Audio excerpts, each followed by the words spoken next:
ಈ ಕಾಮ ಅಂದ್ರೆ ಏನು? ಎಲ್ಲಾರ್ಕಿಂತ ಡೇಂಜರಸ್ ಅಂದ್ರ ಈ ಅಣ್ಣ ತಮ್ಮ. ಅಥೋ ಯಾವಾಗಿಂದ? ಅವಾಗ 2 ನಿಮಿಷದ ಹಿಂದೆ ನಿಮ್ಮ ಸೌಂದರ್ಯ ತುಂಬಿದ ಮೈಮಾಟ ನನ್ನ ಕಣ್ಣಿನೊಳಗೆ ಸೇರಿ ಹೃದಯದಲ್ಲಿ ಹುಟ್ಟಿದ ಭಾವನೆಗಳು ನನ್ನ ಮೆದುಳನ್ನ ಬಡಿದೆಬ್ಬಿಸಿ 7 ಜನ್ಮಕ್ಕೂ ಇವಳೇ ನಿನ್ನ ಪ್ರಿಯಸಿ, ಪಾಪು ತರ ಇರೋ ಇವಳಿಗೊಂದು ಪಾಪು ಕೊಡು ಬೇವರ್ಸಿ ಅಂತೇಳಿ ಮೆದುಳಲ್ಲಿ ಹುಟ್ಟಿದ ಆಶೆನ, ಹೃದಯದಲ್ಲಿ ಹುಟ್ಟಿದ ಭಾವನೆನ ಒಂದೇ ಶಬ್ದದಲ್ಲಿ ಬಾಯಿಂದ ಐ ಲವ್ ಯು ಅಂತ ಹೇಳುತ್ತಿರುವನು ಈ ಕಾಶಿ. ಕಾಶಿ ಇಂಥ ಓಸಿ ಡೈಲಾಗಿಗೆಲ್ಲ ಬೀಳಂಗಿಲ್ಲ ಈ ಶಶಿ. ಅಪ್ಪ ಅವನ ಪ್ರೀತಿಯೊಳಗೆ ಅದನ್ನ ಖುಷಿ. ನನ್ನ ಮೇಲೆ ಅವ್ರು ಇಟ್ಟಿರೋ ನಂಬಿಕೆಗೆ ಬಡಿಯೋದಿಲ್ಲ ನಾ ಮಸಿ.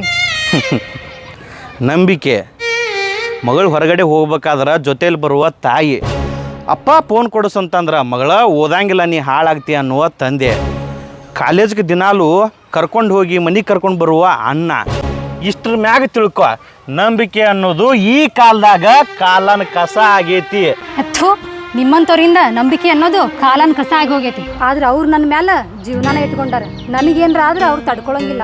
ನನಗೇನು ಆಗ್ಬಾರ್ದಂತೇಳಿ ಪ್ರತಿ ಕ್ಷಣಕ್ಕೂ ನನ್ನ ಜೊತೆಗೇನೆ ಇರ್ತಾರೆ. ನಿನ್ನ ಮ್ಯಾಲಿರೋ ಪ್ರೀತಿಯಿಂದ ಕ್ಷಣಕ್ಕೂ ನಿನ್ನ ಜೊತೆ ಇರಂಗಿಲ್ಲ ಅವ್ರ. ಯಾರನ್ನಾರ ಪ್ರೀತಿ ಮಾಡಿ ಪ್ರೇಕನ್ ಕೂಡ ಪರಾರಿ ಆಗಿದ್ದಾಳು ಅಂತೇಳಿ ಕ್ಷಣಕ್ಕೂ ನಿನ್ನ ಜೊತೆ ಇರ್ತಾರ. ಕ್ಷಣಕ್ಕೂ ಜೊತೆಗಿದ್ದು ಕಾಯುವಂಥ ಅವಶ್ಯಕತೆ ಏನೈತಿ? ನಮ್ಮಪ್ಪ ಹೋಗ ಕಾಲಾಂತರಗಳಿಂದ ಬೆಳೆಸ್ಕೊಂಡ ಬಂದ ಜಾತಿಯಿಂದ ಹೊರಗಿಡ್ತಾರ. ಬ್ಯಾರೆ ಜಾತಿಯವನು ಕೂಡ ಮಗಳು ಓಡಿ ಹೋದ್ರೆ 4 ಮಂದಿ ಒಳಗೆ ತಲೆ ಎತ್ತಿ ಜೀವನ ಮಾಡೋಕ್ಕಾಗಂಗಿಲ್ಲ.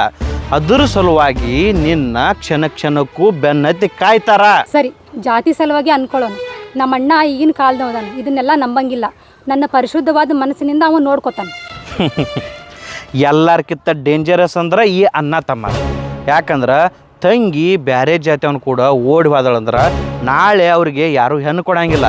ಅವಾಗ ಅವ್ರ ಕಾಮ ತೀರಿಸ್ಕೊಳಕ್ಕೆ ಸಿಕ್ಕಲಿಕ್ಕ ಯಾಕೆ ಹಲವಾರು ರೋಗಗಳನ್ನ ಬರ್ಸ್ಕೊಂಡ ಶಿವನ ಪಾದ ಸೇರೋದಾಕತ್ತೇಳಿ ಇಷ್ಟೊಂದು ಸ್ಟ್ರಿಕ್ ಆಗಿರ್ತಾರ ಅವ್ರ. ಓ ಗಾಡ್, ಈ ಕಾಮ ಅಂದ್ರೆ ಏನು?